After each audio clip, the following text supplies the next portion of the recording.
देखिए मैं ये बता रहा था आपको कि ये जो प्राइस एक्शन के हिसाब से ये इतनी इतनी बढ़िया जो बुल बुल कैंडल सारी बनी हुई है, सारी ग्रीन कैंडल है। एक जो ये पुल बैक का कैंडल है, इसने भी पिछले कैंडल का हाई ब्रेक करने के बाद पुल बैक किया है, यानी कि इसमें बहुत जबरदस्त बाइंग है। मैं आप लोग को एक बात बता दूं कि अभी आप लोग जो है मार्केट में आ चुके हैं, तो अगर आप लोग को जो है बहुत पैसा बनाना है इस मार्केट से, तो एक डिसिप्लिन को आप फॉलो करेंगे।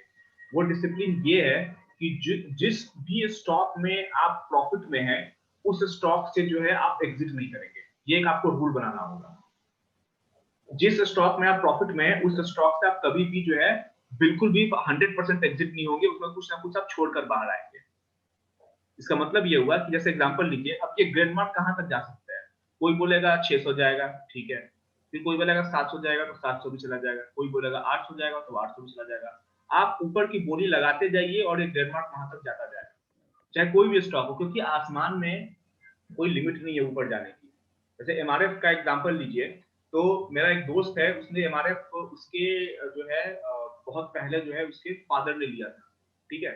और उन्होंने जो है यही तरीका अपनाया था, और उनसे जब मिला था तो उनसे मैंने सीखा था कि अगर एग्जांपल लीजिए आपने कोई स्टॉक लिया और वो स्टॉक जो है 5 गुना हो गया अपने जगह से, और ऑफ कोर्स वो स्टॉक आप ट्रेड के लिए नहीं लेते, इन्वेस्टमेंट के लिए लेते हैं, तो आप कभी भी जो है उस स्टॉक से आप एग्जिट करेंगे, तो जो भी स्टॉक 5 गुना मान लीजिए वहां से हो चुका है, या 3 गुना भी हो चुका है, तो आपका जितना इन्वेस्टमेंट है, उतना इन्वेस्टमेंट का स्टॉक आप वहां से सेल कर दीजिए, क्योंकि अब आपका जो पैसा है वो वहां से निकल चुका है। क्योंकि अब जो एग्जांपल लीजिए, ग्लेनमार्क में आपने अगर 455 400 पे मान लीजिए आपने बाई किया था बहुत पहले, 400 पे बाई किया था, अब ये 500 पे आ चुका है, 535 पे आ चुका है, या 550 पे आ गया है।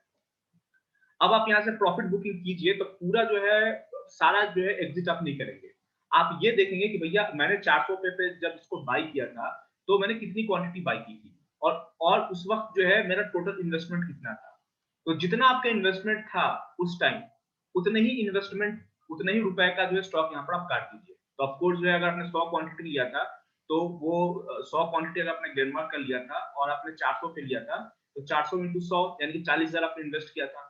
तो 535 पे आप उतने ही क्वांटिटी को काटिए जितना आपने, जिससे आपको 40,000 निकल जाए। यानी कि आपको 40,000, यहाँ पर 40,000 मैं लिखता हूँ, डिवाइडेड बाई 535, यानी कि आपको सिर्फ 74 जो स्टॉक है आपको इसमें से एग्जिट करने हैं, ठीक है। अपना 100 स्टॉक लिया था, 74 एग्जिट कीजिए, 25 छोड़ दीजिए। मैं आपको बोलता हूँ 80 एग्जिट कर दीजिए, लेकिन 20 जो है स्टॉक इसमें से छोड़ दीजिए। 100 आपने बाय किया था, यहाँ से 80 से एग्जिट कर गया, प्रॉफिट बुकिंग कर लिया आपने। अब 20 छोड़ दीजिए, 20 को ऊपर की रैली के लिए, कि भैया क्योंकि आपको जो 20 जो स्टॉक आपके अकाउंट में पड़े हुए हैं वो आपके पैसे के तो है नहीं, वो तो प्रॉफिट के पैसे का, तो आपका लॉस का तो डर खत्म हो गया। उसके बाद उसको छोड़ दीजिए, चलने दीजिए, उसको आपको काटने की जरूरत नहीं है।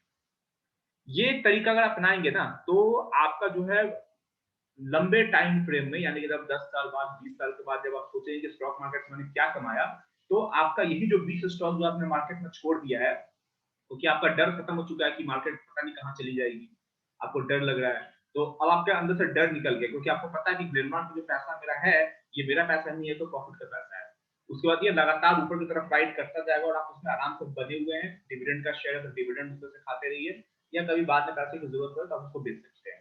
तो उन्होंने जो है एमआरएफ का शेयर जो उसके पापा ने लिया था, मेरे दोस्त से जब उनसे बात हुई, तो उन्होंने ये तरीका मुझे बताया था कि कभी भी जो है ना, उन्होंने भी एमआरएफ का शेयर जिसने लिया था वो सब नहीं बेचा था, उसके बाद 10% उन्होंने छोड़ दिया था।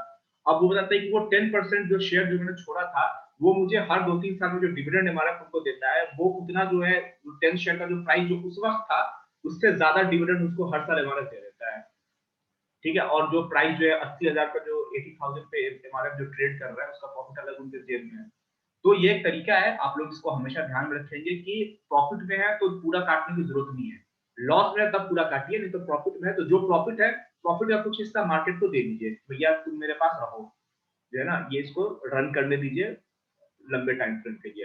हो सकता है कल को डेनमार्क 5,000 पे चला जाए, फिर तो आप कहेंगे बैठ के कि यार मैंने 500 पे खरीदा था, मैंने एक भी शेयर बचाया नहीं था, काश बचाया होता।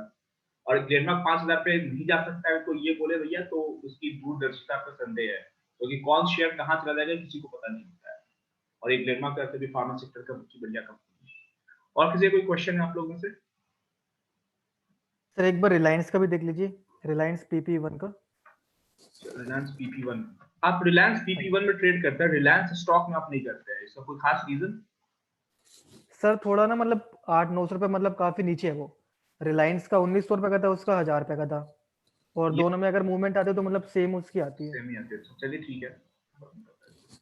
तो रिलायंस आज अच्छा मूव दिया था इसने, ये डेली, अच्छा इसमें मूवमेंट नहीं आई है, रिलायंस में तो मूवमेंट आया था आज काफी। सर 6 पॉइंट का फर्क है, उसमें 6 पॉइंट एक्स्ट्रा आई थी, इसमें 6 पॉइंट कम आई थी। हाँ, तो इसमें तो इसे ये मान के चलिए कि इसमें जो है कल जो है कल आएगी मूवमेंट फिर इसमें। हाँ जी, मतलब एक दिन छोड़ करके आती है। हाँ, तो आप इसको इसमें आप बने रहिए इसमें। रिलायंस ऐसे भी ब्लू चिप है, इसमें जो है निकलने कोई कोई कोई का कोई मतलब ही नहीं है, इसमें बने रहिए, पैसे हैं तो बने रहिए। जब तक कोई ऐसा स्टॉक ना दिख जाए कि भैया अब जो है इसमें जो है रिलायंस से ज्यादा अच्छी अपॉर्चुनिटी है, तब तक इससे बने रहिए। ठीक है, और कोई क्वेश्चन है किसी का?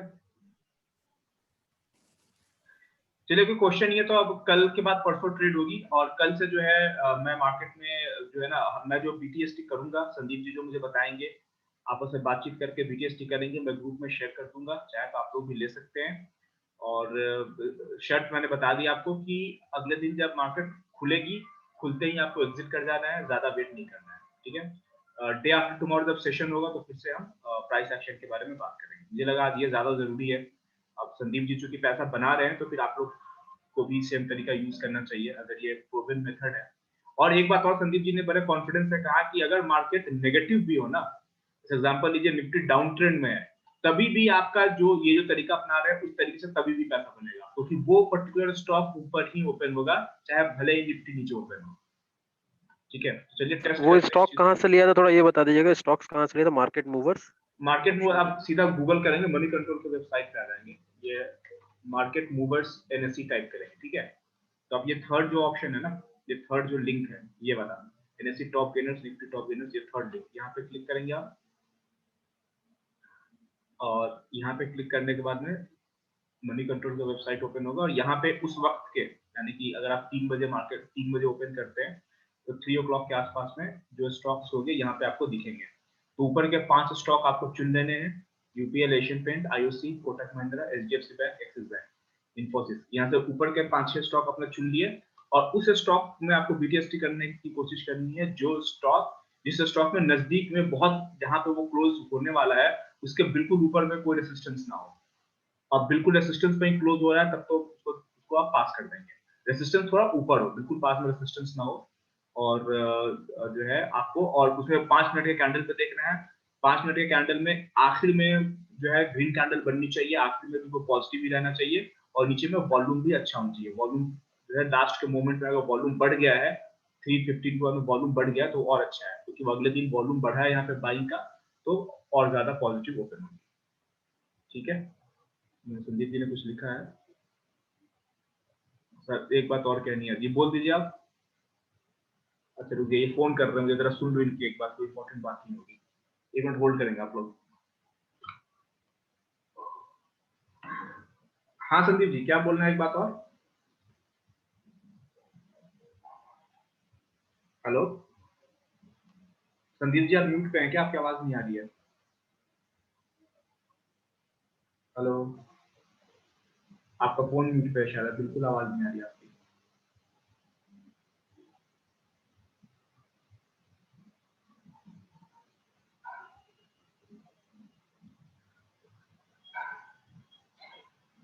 हाँ संदीप जी, क्या बोल रहे हैं आप? हाँ, आ रही, आ रही, आ रही है।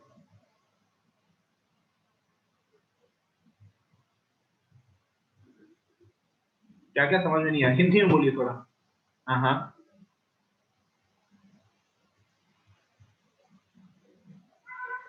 अच्छा समझ गया, अच्छा 2% गेन होना चाहिए।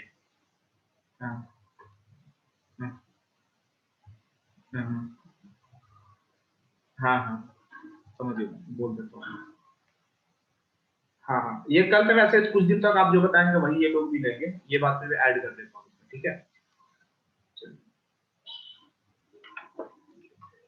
हाँ संदीप जी, एक बात और, एक और शर्त बोल रहे हैं यहाँ पे, कि यहाँ पे जो, जब आप 330 में स्टॉक चूज करेंगे BTST के लिए, तो इसमें से जो परसेंटेज है ना, ये कम से कम 2% से ज्यादा गेन किया हुआ होना चाहिए उस पर्टिकुलर दिन पे। जैसे यहाँ पे सारे 2% से ज्यादा है, एशियन पेंट्स ने 3% गेन किया हुआ है, आईओसी ने 3%, एक्सिस बैंक ने 3%, ये 2%, ये 1.89, तो 2% के आसपास है, तो ये चलेगा।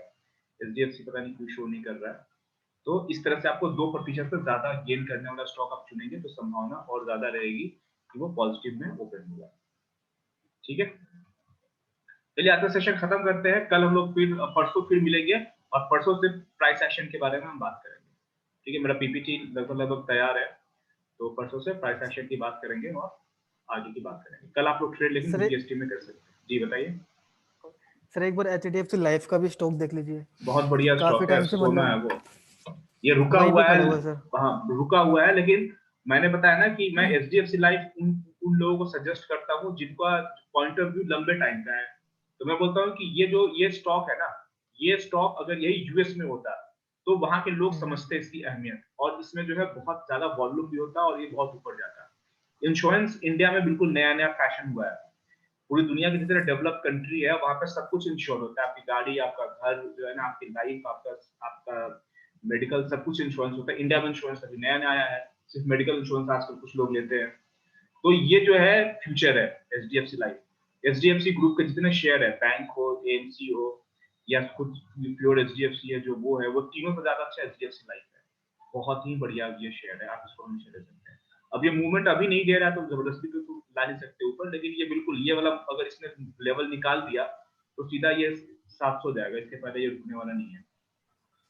थोड़ा सा टाइम ले रहा है ज्यादा, लेकिन बहुत बढ़िया शेयर है। ठीक है सर, ठीक है। ठीक है, ये ऐसा शेयर है जो आप 10 साल के लिए लेके रख सकते हैं और ये मल्टी बैगर है ये। ठीक है, चलिए फिर हम लोग परसों मिलते हैं, फिर आगे बात होगी। बीटीएसटी का मैं आपको अपडेट दे दूंगा कल कुछ से बोलूंगा, तो ठीक है, गुड नाइट।